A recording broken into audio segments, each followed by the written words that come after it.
Well, happy Thursday evening, Covenant family. It's, well, according to my watch, it's about 10 minutes after 6. I would imagine some of you are going to see this shortly after I'm done doing it, and you get home and you're ready for maybe dinner with your loved ones.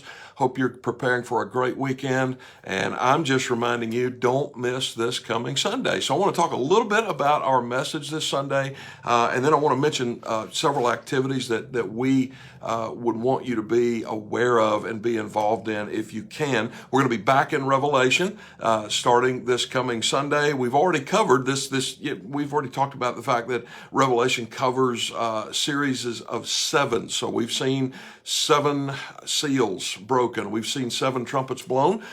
There's been a pause, and now as we dive back into Revelation, we're going to see 7 bowls, and those bowls are symbolic of the complete final expression of something called the wrath of God, something that makes a lot of people nervous. You hear that word wrath, and but typically people think of uncontrolled anger. They think of something that's evil, and a lot of times wrath can be evil if it's ascribed to man. And so naturally, we would think, well, can you really ascribe wrath to God if God is love?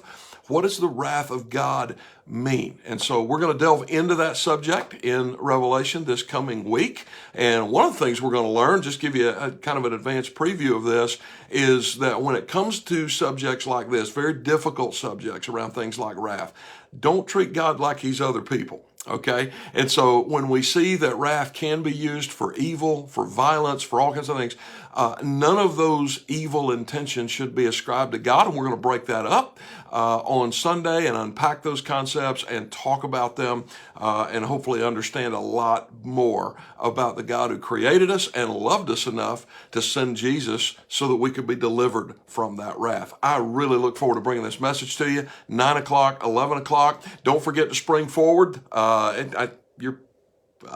Your phones really should remind you to do that. But if you happen to use one of those old-fashioned clocks, I imagine this will be one of those Sundays where the 11 o'clock starts to fill up and look a little bit more like the 9, and that's totally fine. Just don't miss gathering with your church family. I also want to mention a chili cook-off that's going to be happening on March the 19th from 12 to 2.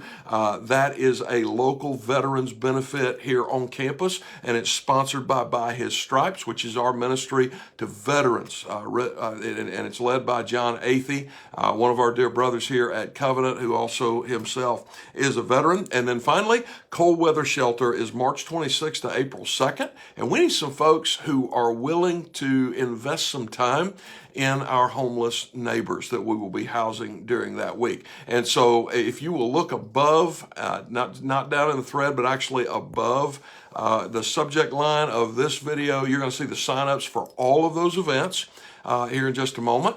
And I hope that you'll avail yourself of the opportunity to join with your church family and be active in the various ways that we're loving our community over the next several weeks. So God bless you, Covenant family. Have a great weekend. I look forward to getting back with you this Sunday, diving back into Revelation and making much of Jesus together as we continue to worship.